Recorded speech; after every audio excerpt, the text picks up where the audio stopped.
Welcome back to the Voice of Resistance. In just a few moments, photographic proof of who Obama is the reincarnated dictator of. Look at that syntax. Oh, yeah. All right. Congressional reaction to President Obama's abuse of authority is intense, to say the least, and it's only going to get worse. All right, let me read to you a couple of them. This one from Representative Paul Brown from Georgia. He said, the more onerous that they are, the more we have a chance of having a revolt all across this country. There is a tremendous potential for a horrendous public backlash against the president if he continues the policies that he has been doing of trying to go around Congress, create law, and be a dictator like he's doing. When is the last time that you heard a sitting president a sitting congressman compare a president to a dictator? That's how intense things are getting inside the Beltway. This from Representative Steve Stockman. He said, the president's actions are an existential threat to this nation.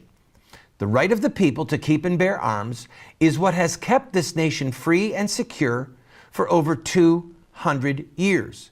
The very purpose of the Second Amendment is to stop the government from disallowing people the means to defend themselves against tyranny. Any proposal to abuse executive power and infringe upon gun rights must be repelled with the stiffest legislative force possible. Listen to what I'm going to tell you. This is a strategic philosophy that you can function with from now until the end of your life. The further out someone goes on the edge, on the extreme, the more they open up the middle. I had some misgivings about the way Alex Jones fought with Piers Morgan on CNN a couple weeks back. His content was great. His form, I thought, was a little too intense. But the more I thought about it, I thought two things. One is he's mobilizing his base. They were cheering in front of that television going, yeah, tear him a new one. I hate Piers Morgan. Go, Alex, go. Guys were jumping up and down with their beer, having a blast.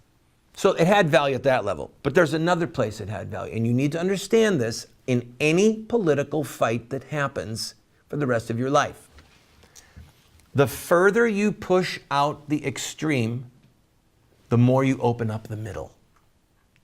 So when you have congressmen calling President Obama a dictator, when you have congressmen saying the reason we have the Second Amendment is to protect ourselves from tyranny from our own government, that opens up the middle for discussion.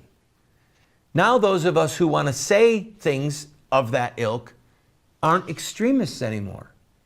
It's the common parlance. It's the common discussion.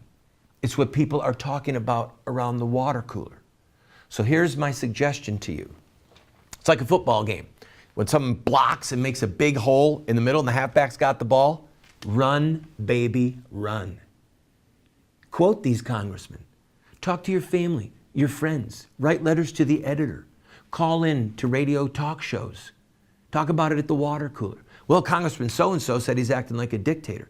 Congressman so-and-so explained that the reason we have the Second Amendment is to protect ourselves from tyranny in government. Folks, a hole is opening them up, and some of the blockers are congressmen. Use the hole. Run with it. And then after a while, none of us will look extreme. All right, we've got to take a break. Who might President Obama be? What reincarnation of a fallen dictator? And no, it's not Adolf Hitler. We're going to present what I believe is photographic proof. And I'm telling you now, it's chilling.